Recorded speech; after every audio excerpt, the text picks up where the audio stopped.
You're listening to the Gender Reveal Party podcast. I'm your host, Jay Pryor. This isn't your usual gender reveal party. There will be no baby sex parts. This is the real reveal, where we reveal gender through stories of brave humans willing to share their lived experience. Enjoy the listening. I sure enjoy making it. Welcome back to the Gender Reveal Party podcast. I'm Jay Pryor, your host. I'm delighted to have my friend Ana Cranberry here with us. She lives in Lawrence, Kansas with me. And so I've known you since I think 2007. Is that right? Yeah, 2007 sounds right. Yeah, that's when I moved back to town. 2007, 2008 is when I first started. I think there was a small group of trans folks getting together. And the first time I met you, I walked out. It was that small group, and then I hadn't seen anybody. It had actually 2008 because I think I hadn't seen anybody in like a year. And I went to that group, and then I went to my car and I just cried for like 20 minutes because I hadn't realized how starving I was for other trans folks like that. So I've always appreciated you being another trans human in my life in Lawrence, Kansas.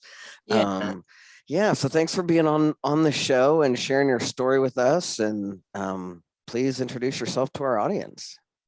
Well, hi, audience. My name is Ana Cranberry, and I am a 48-year-old trans woman who is asexual, somewhat gender fluid, and lesbian oriented. I grew up in Oklahoma. I spent 20 years in Oklahoma, and I traveled the country. I've seen 42 states, and now I am a para-educator in Lawrence, Kansas.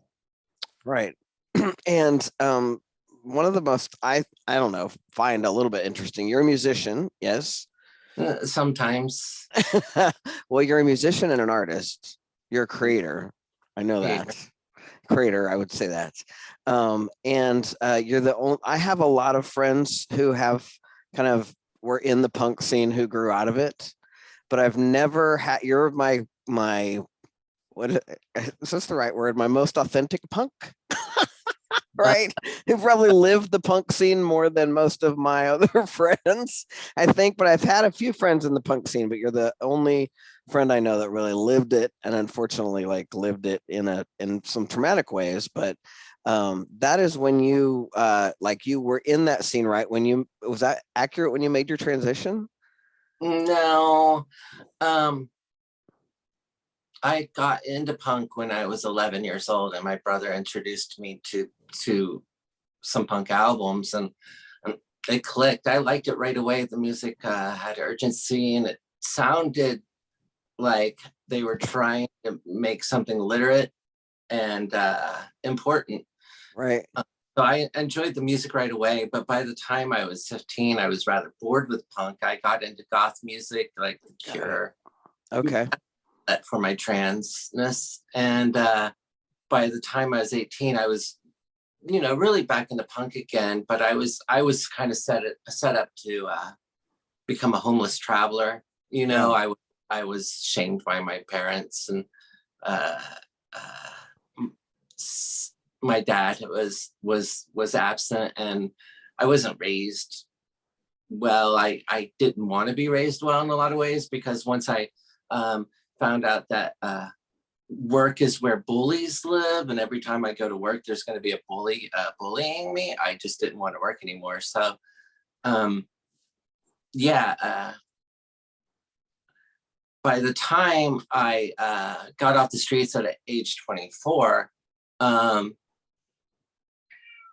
was, it's part of my life, but it's also kind of incidental to life in a lot of ways. And so being only one of my interests, I was ready to get eventually into the workforce so I could settle down and start my transition, basically, which was not the easiest thing to do in 1998.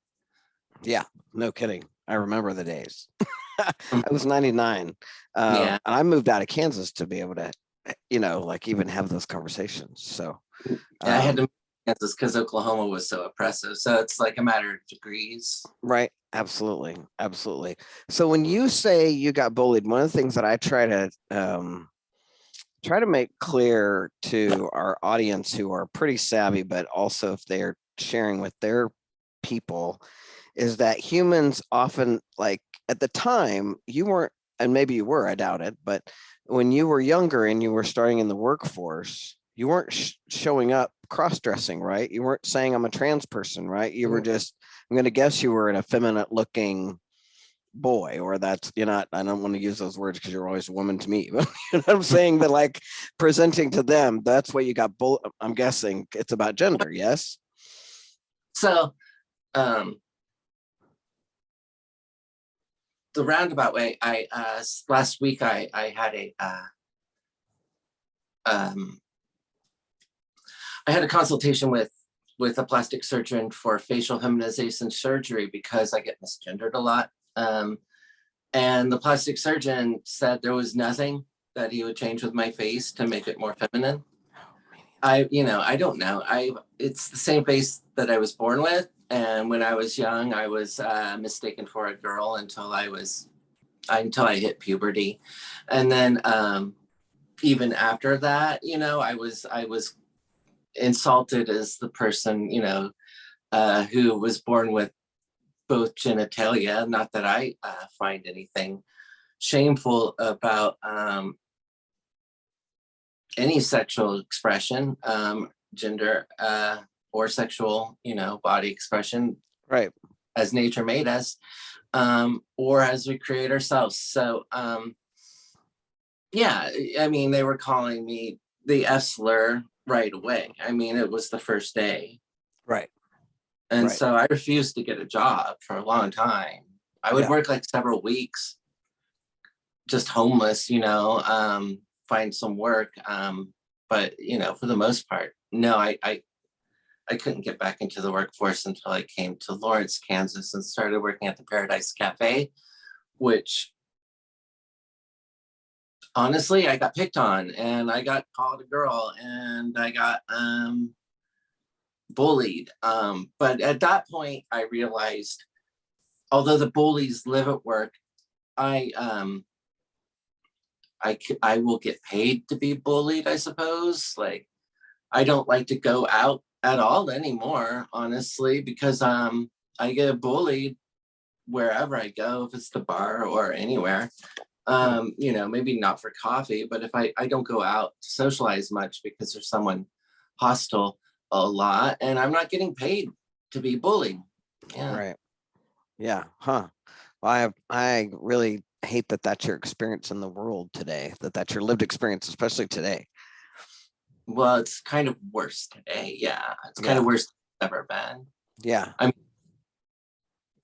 I'm a public school teacher, and I know you say you're off social media, so I'm not quite sure how tuned in you are with politics, but I'm in the middle of the Venn diagram, really, of hateful right-wing politics. So, so that comes with all that anxiety. Sure. Yeah.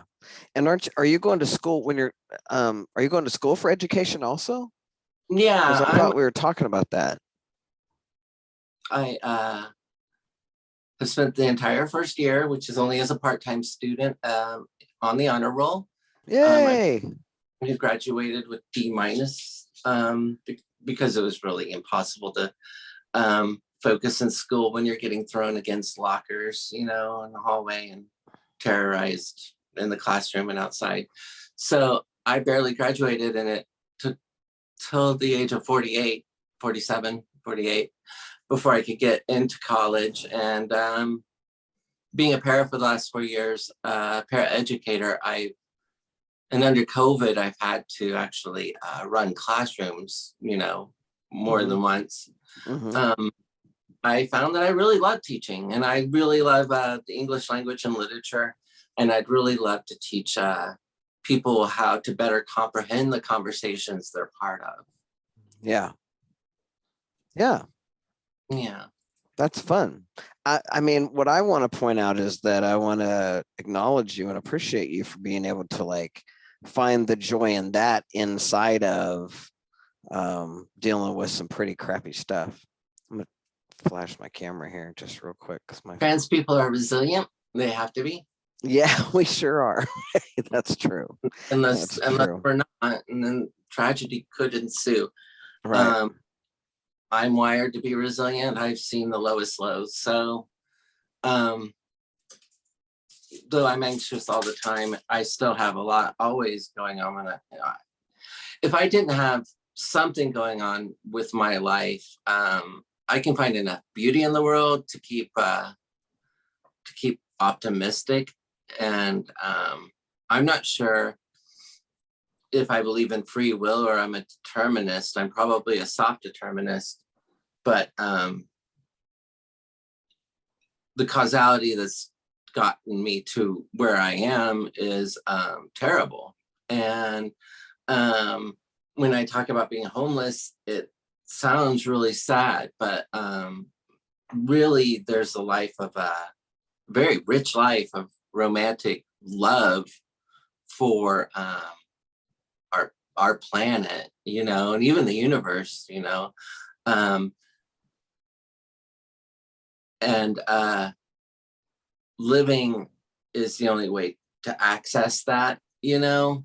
So for all my friends who I have to comfort or you know choose to comfort in their times of pain, you know, that's the message, is that life is really our only option. And as excluded as trans people feel, we have each other, and we're never completely excluded. When I was homeless, there was no access to social media. There was no access to anything. I didn't even have my mom's phone number. I didn't have a contact to anyone in the world at some points. I was completely, desperately alone. And the world's a little different now. It's easier to stay in contact, which comforts me when it comes to younger trans people. And I tend to think about the lives of younger trans people a lot. I find myself directly even affecting some being in the school.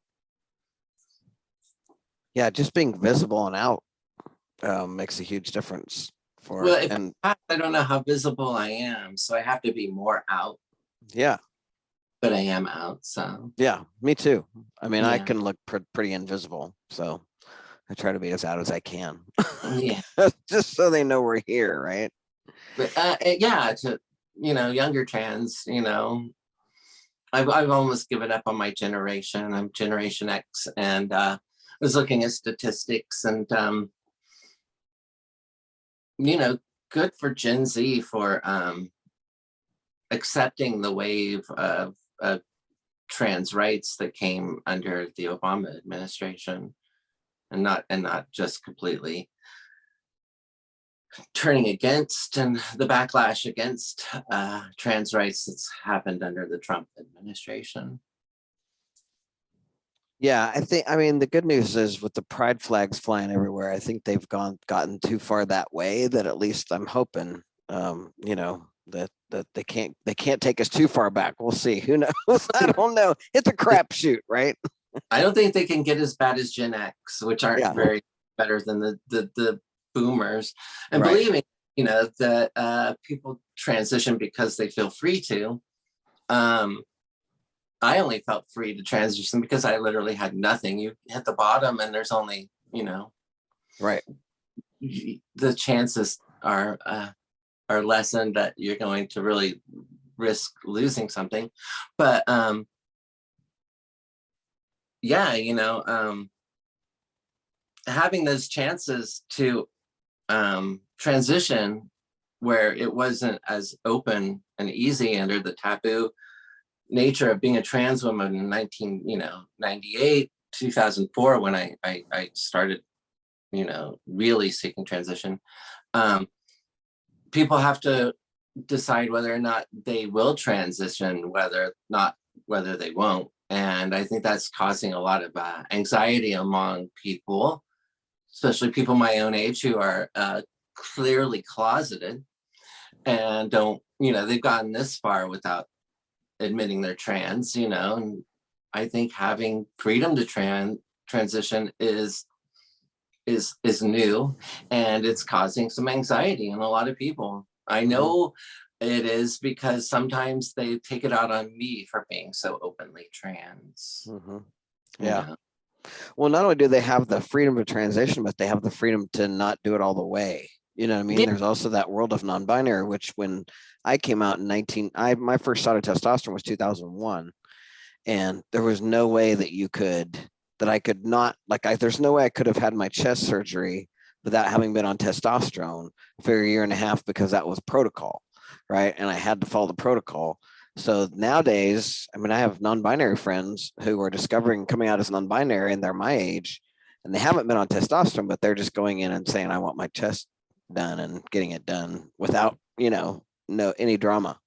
It's like they're actually listening to them as grown humans. Not all of them. There's still a lot of gatekeepers out there, but And it's a big country. Yeah. yeah. No, that non-binary people have gotten any rights is actually pretty surprising to me, as someone who's studied this forever, and known that non-binary people existed, but I didn't think people would ever warm to Caesar. I really think they, them, and the trans tipping point help to people to understand what non-binary people are thinking. I think non-binary names help people to understand what non-binary people are feeling. And so that acceptance, lifts all boats. Also,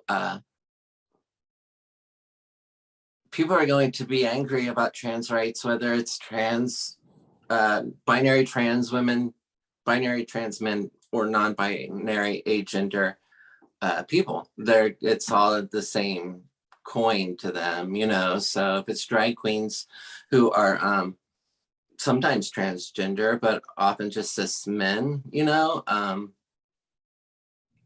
play acting on the weekend, during that time when they're play acting, when they're doing their drag thing, they are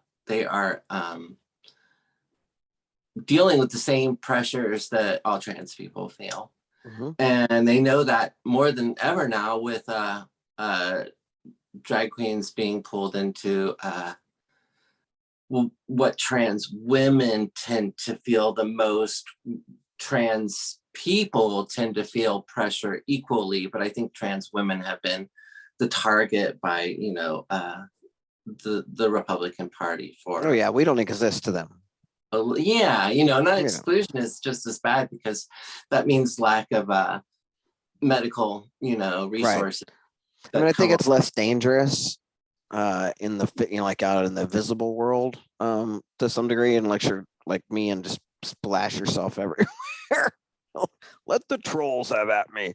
But I mean, most trans men anyway, I've been off testosterone for like 5 years now, so I'm in that non-binary world. But my trans men friends just, they can not be, they just disappear, and it can be safer for them, and the country doesn't know they exist. We don't, there's no, it's ridiculous. So we're definitely less of a threat because we were born with vaginas. So it depends on where you go as well, because men in general are subject to violence, less. from other quite often. Of course, heterosexual trans women have to worry about things that are just regular or at least studied gendered politics, right, which I think always kind of gets lost with transgender issues, that that even non-binary people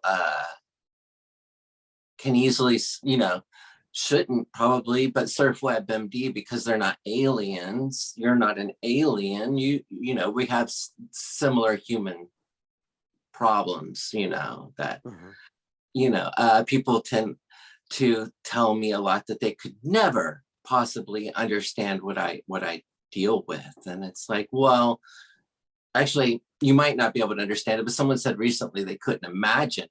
And I thought, you could imagine that, it's, you go on the, everyone's seeing the same thing I'm seeing, even if it's not directly affecting them. They're still privy to it.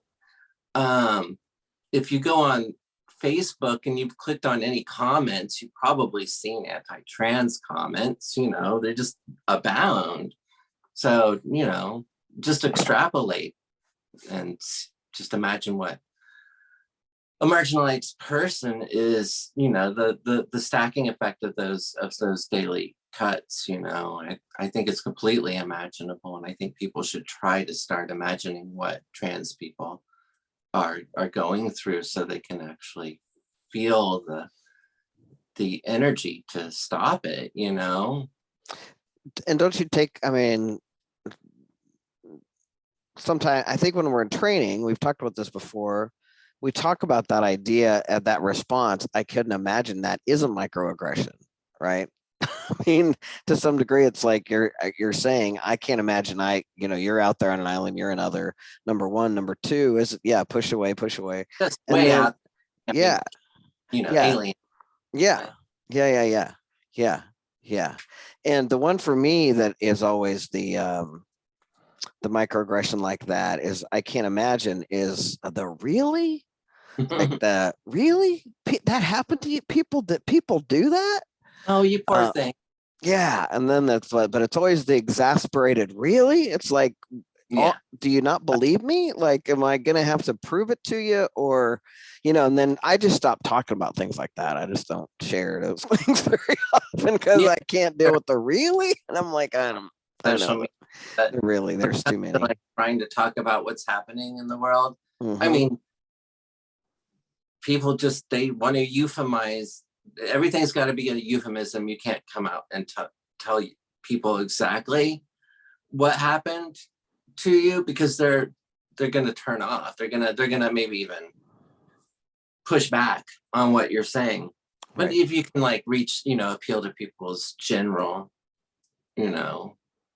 sense of justice, you might get something that's not diminishing of your pain, something that they can relate to, because I suppose most people don't get bullied their whole lives, Mm-hmm. but a lot of people do find themselves at some point in their life. Mm-hmm. So I think and we've all have access to television shows that have taught us in a lot of ways to be human beings, Mm-hmm. Mm-hmm. and to just respect people. But with trans issues, and I find as a trans woman, people really feel the need to let you know what they think about trans issues. And no matter where I've worked, someone's in the past or recently let me know that they think I'm not a woman, I'm a man. And they'll do some coy way to let me know that, but they have to let me know, it's important to them that they let me know that they in no way are participating in my my charade, I suppose is what they're thinking. And they might have a religious element because they think they understand the Bible, although they never do. They don't understand the Bible, and they don't understand God. And because if they did, they would treat people differently, Sure. And so it's exasperating, I found it very stymieing growing up, and it led to lots of poverty and violence inflicted and accidents, just being stressed out constantly. Right. Changes your brain. Mm-hmm. It messes with your mood. And when you talk to anyone about it, they tend to not be able to make the jump to understand that where you're coming from is a different place than where a cisgender person is coming from. It makes it completely understandable why trans people tend to group with other trans people, and transness is not, it requires a support group and network, but it's just like a small part of anyone, you know. Your gender is a small part of you, your experience is different, Right. but your gender is gender generally is ubiquitous. And I think people are finally getting bored with the subject of transness, you know, because once you get over the surgery aspect and the hormones aspect, what's left is facing the way for us in Western society, the way that gender has been constructed to oppress certain people, for generally the effeminate. Right. Yeah. And I don't, you know, again, people don't want to, they don't want to deal with those issues, you know. It's easier just to be like, yes, girl, you are so slay, and move on, you know. Or, hey, I'm going to send my trans friend this link about, you know, trans lingerie. I'm sure they'll really be interested in learning about another company making trans lingerie, you know. More interested in, you know, fundamental human rights and access to surgery and medicine, and for people who are 5 years and older. Yeah. And lingerie can, you know, that, I guess that's important to some people, but Right. Keeping everything facile certainly isn't going to help. And I talk to very intelligent people on a daily basis, and we're just so in the dark, you know. Willful ignorance is a great way to not have to learn anything about these issues, you know. And you can just turn off and be like, I'm tired of hearing about trans kids, you know, without diving into any of the nuance of what's happening to trans kids, unless you have a trans kid, of course, who are some of our greatest supporters right now. Absolutely. Yeah. Trans kids' parents are, well, and especially the ones with money. Positive, but Gen X have been really good for accepting their trans kids. Yes. Yes. So there's something. Yeah, that is something they did. They did that. They're doing that well. Yeah, yeah. So you have one powerful thing in your life, or I don't want to call it a thing, is the love in your life. I know you have a powerful love in your life. And didn't you have an anniversary recently? Yeah, on the 6th, we'd been married since 2006. That's 17 years, but we've been together since 1998. Yeah. So yeah, I would say so. Nice. That's lovely. Yeah. A partnership like that really helps when you're transitioning in a red state, you know. Yeah. I know a lot of people who lost their relationships through their transit. Yes. Yeah, me too. Excuse me. And I've always had that as a powerful benefit. Jessica and I've been together since right before I transitioned, and we're best friends, just like you all. We were best friends since '99. So we're similar, coming up on the same time. Mm-hmm. And I've always found that to be a really powerful benefit too, to have that great love in my life. So, which leads me to, in the beginning, you shared with us that you are also out as an asexual person. We've never talked about that on the show, and you know, I don't think many of us know much about asexuality. And I've been on panels with you where you've talked about that. Will you share that journey, or how you came to that, or as much of that as you want to share? Because I think it's something we'd like for people to know more about, if you're open. I didn't come out as asexual until about 3 years ago, maybe about 3 years ago, sounds right. But I've been asexual my whole life, and it's caused some pain and problems. I generally being asexual is, it's a walk in the park, it's fine. There's representation is nice for asexual people, but we asexual people are very much bullied and treated terribly, honestly, and excluded. And but again, it's not that bad to be an asexual person. It's not that bad to live as an asexual person, unless you require companionship that's matrimonial. I'm lucky that my wife is okay with it. I can't speak for her anyway. And I don't really know a lot about asexuality that other people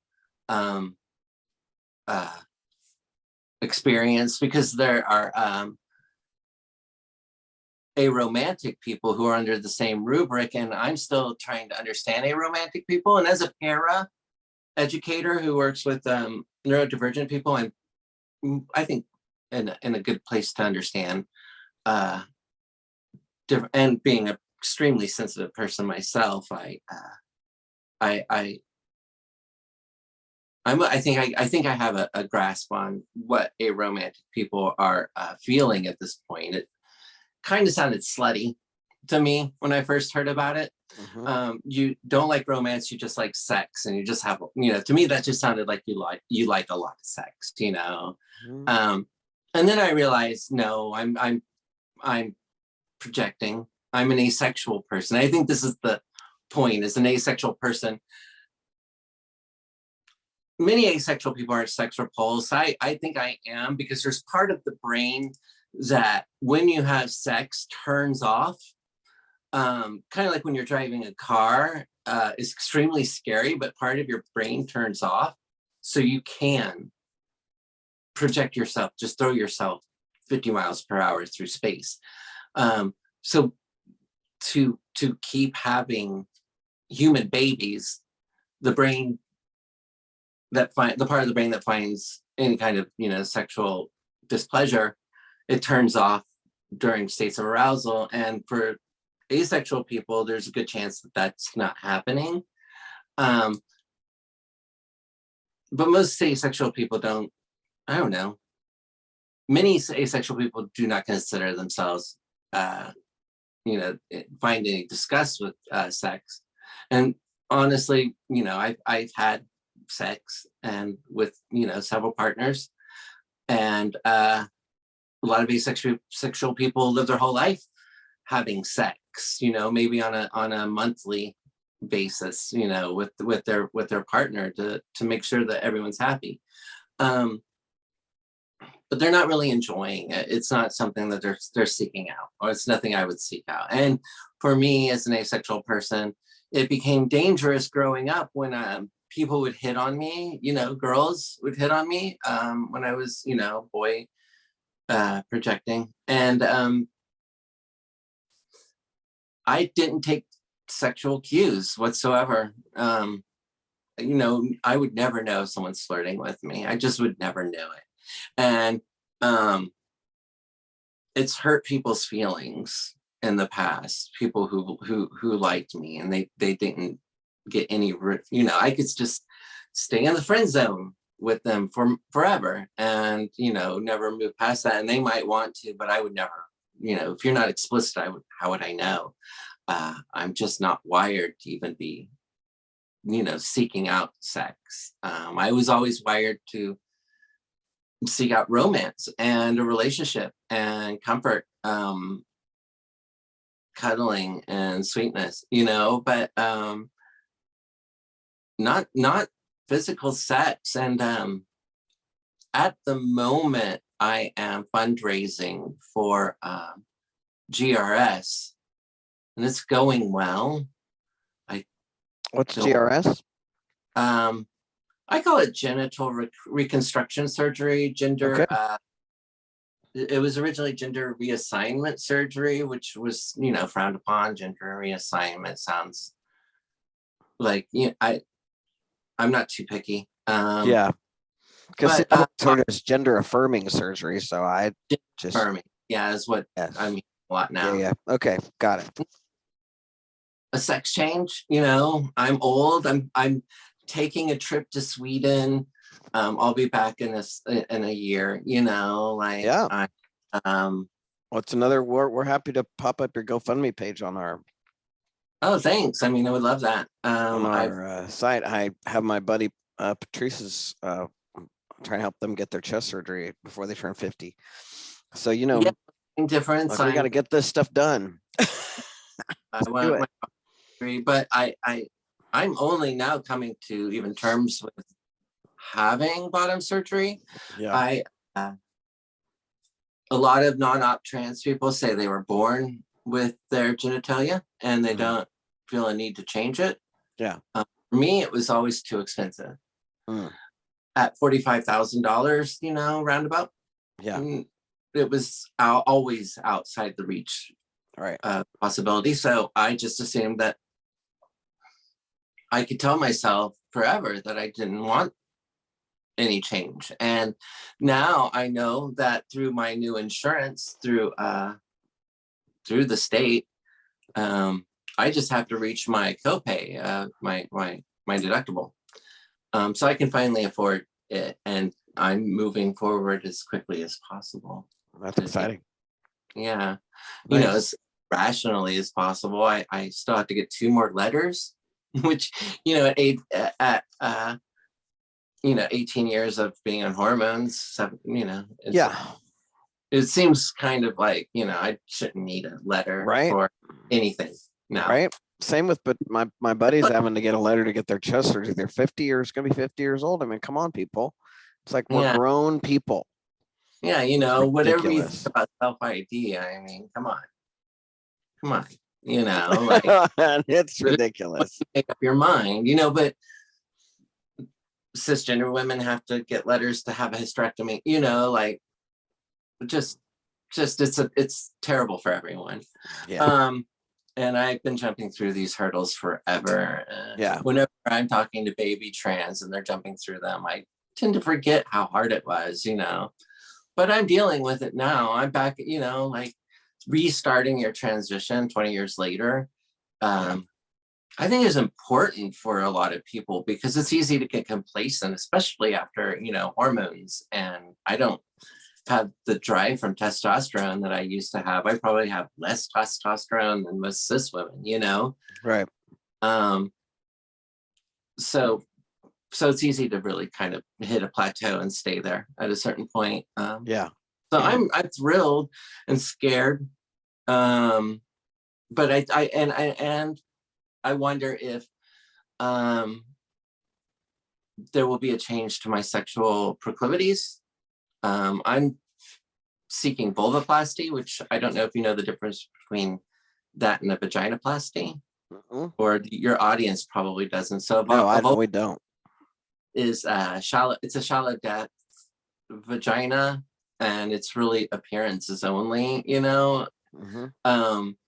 Because trans surgery is by no means perfected. I don't think for anyone. And I have absolutely no issue with other people dilating on a daily basis for the rest of their lives, if that's something that,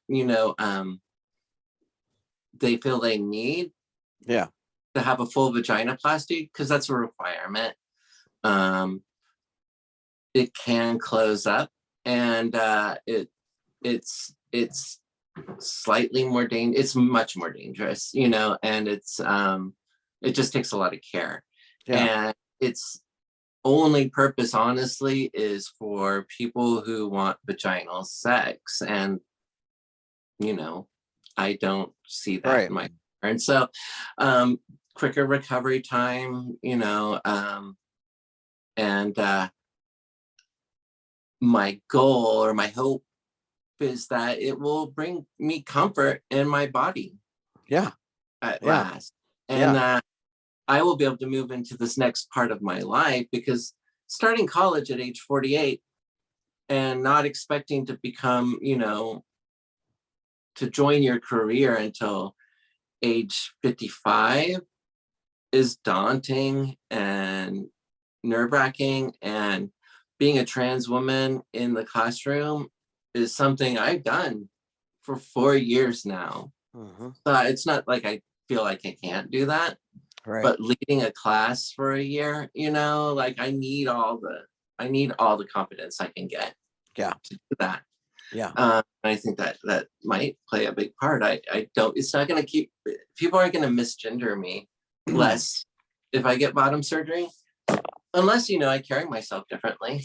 So, it's good to be excited about something I'm excited for you.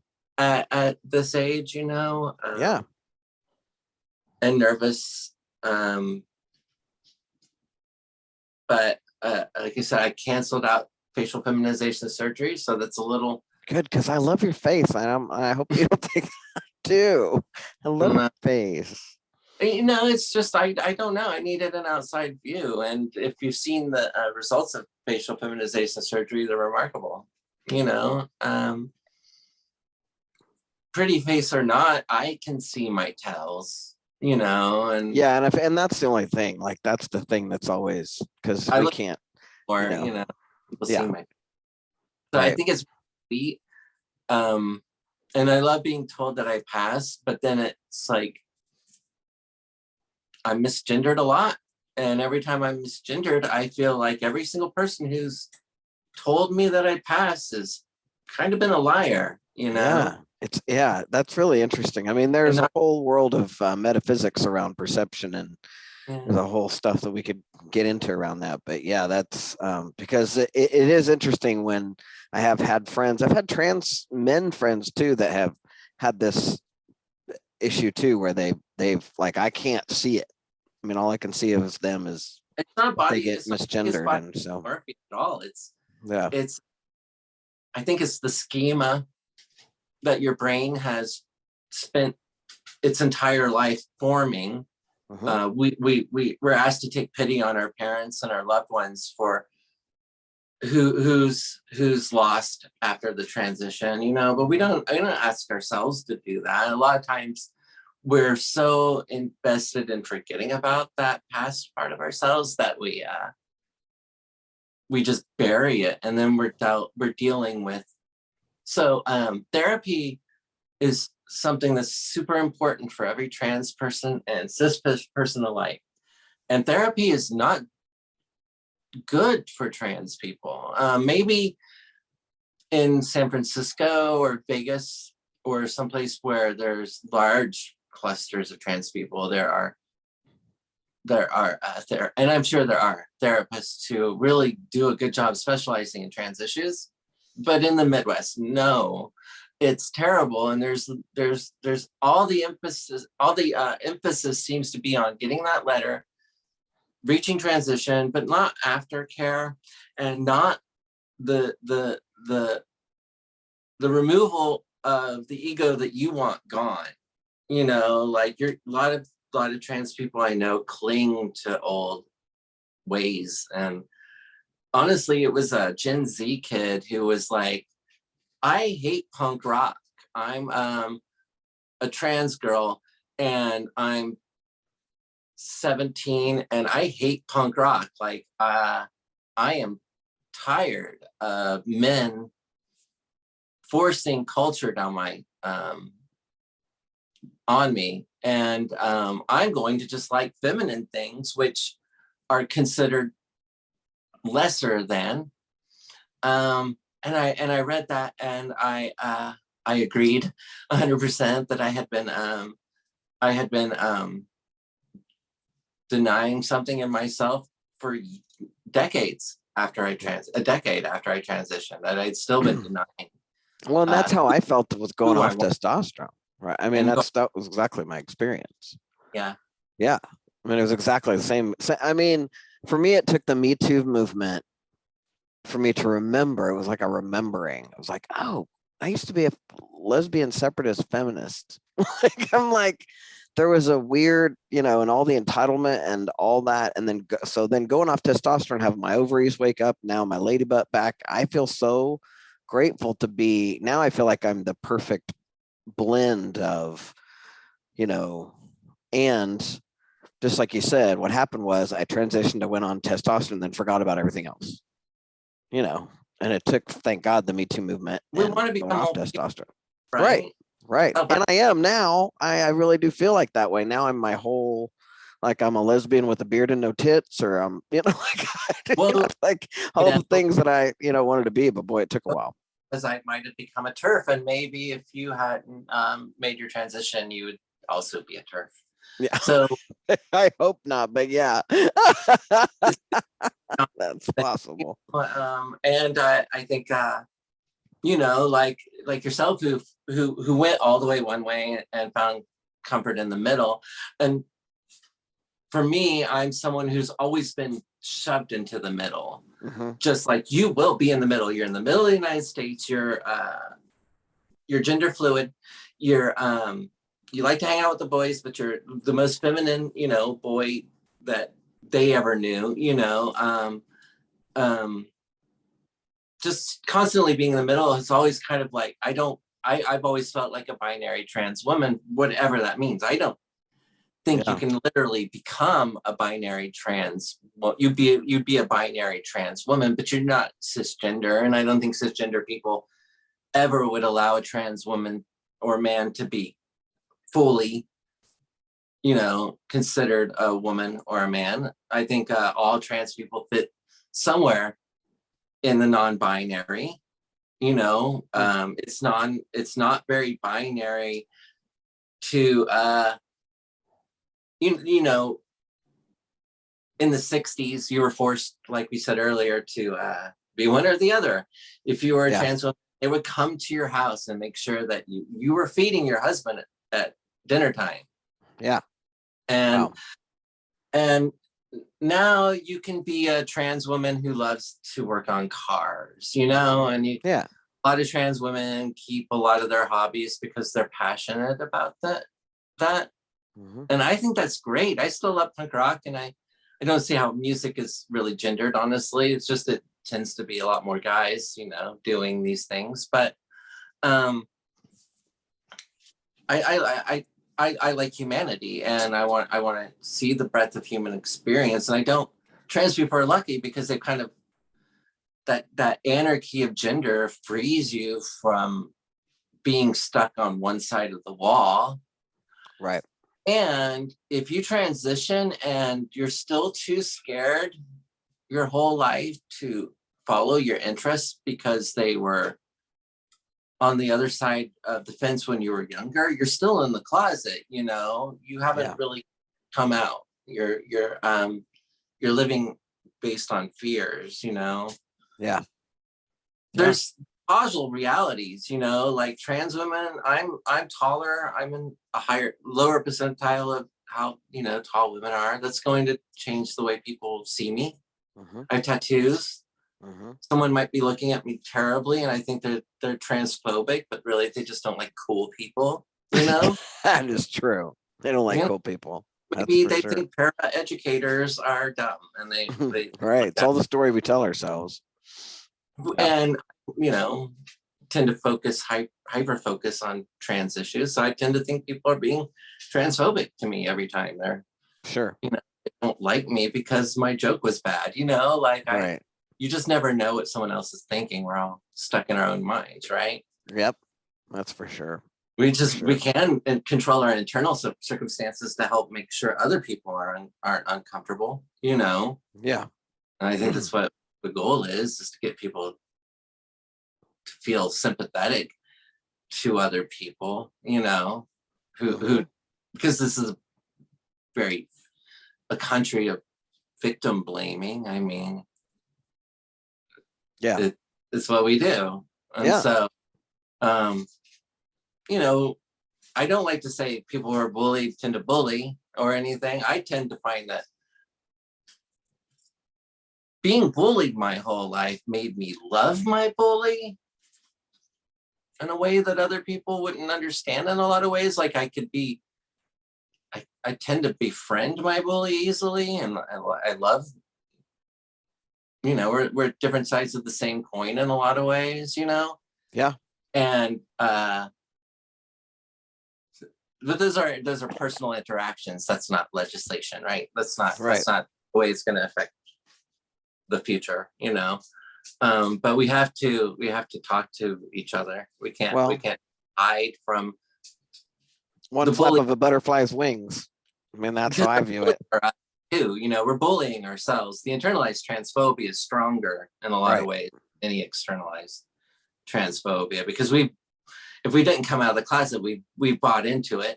We believe it more than other people do, and if we come out of the closet and we're constantly shaming ourselves about it, like I'm completely over transphobia now. Like as of yesterday, I realized transphobia is a way to shame people back into the closet and nothing else. People can be like, you need to be sympathetic of people and their misunderstanding, and I'm not anymore. I'm just not, because it's damaging to others, even in its most, in its softest form. It causes damage, and it exists for us, the sole reason of keeping trans people closeted. Yeah. So, and I mean, I do think that we all have it. Like, it's not like we can't not be transphobic, and I think it's our job to each figure out how to transform it. We don't have to walk on eggshells with other people and ourselves when it comes to trans rights. Oh, no. Yeah, no, not like that. Yeah. About it by no means. And the whole trope of making trans women into aggressors, I think, is disgusting, and it harkens back to the earlier times of the internet when trolling was new, and they were creating division, the seeds of division, and trans women tend to live online. Trans men do too, because you don't have to interact with anyone in real life like that. And so do the trolls, again, the bullies and the bullied. And now there's the trope of arming trans women with guns, because somehow arming trans women with guns will make them good with guns.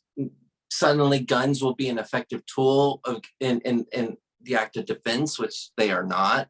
That the likelihood of suicide, having a gun in your house, or if you are in a relationship with an abuser, it would being pulled on you and used is heightened. But people find it really charming, I think, to suggest that trans women being armed would protect us against society in some way. That's silly. I don't know. I'm sorry. All the gun arming, that's just ridiculous. I'm not gonna. Yeah. And as much as I appreciate Stonewall, one instance wasn't going to stop the whole LGBT movement. Like if that had never happened, the LGBT movement would be in the almost exact same place it is today, because this is inevitable. Yeah, for sure. And throwing a brick makes us feel good, because it's good to have a symbol of fighting back. But making a trans woman this icon of throwing a brick again makes trans women seem more aggressive. And honestly, I think it makes people feel comforted again, because trans women in a lot of people's minds are really just men in dresses. And we picture men as being the big, fix-it types who will fight. Right. And we still layer that skin on trans women, no matter what trans women appear as. Yeah. Well, and that's part of why we're here, is to continue to open minds and hearts and educate folks. Do you want to share? Do you have any? Do you have Instagram you want to share with us? Where's your GoFundMe page? Anything like that before we wrap up? We've been chatting for over an hour, I think. Oh, yeah. Close to it. It's always fun talking to you. I enjoy talking to you a lot. I'm Christiana Joy on Twitter and Ana Cranberry on Facebook, and I'm pretty open as of now. I will probably lock all these things up when I become a teacher because, I don't want to have access to my internal thoughts if I'm a public figure. Right. But there's nothing dangerous there to see. I think I'm emotive and clever and in a tactful way. But I'm emotional because it's an emotional world. Sure. My fundraiser on GoFundMe is called Ana Cranberry's Big Trans Fundraiser. Nice.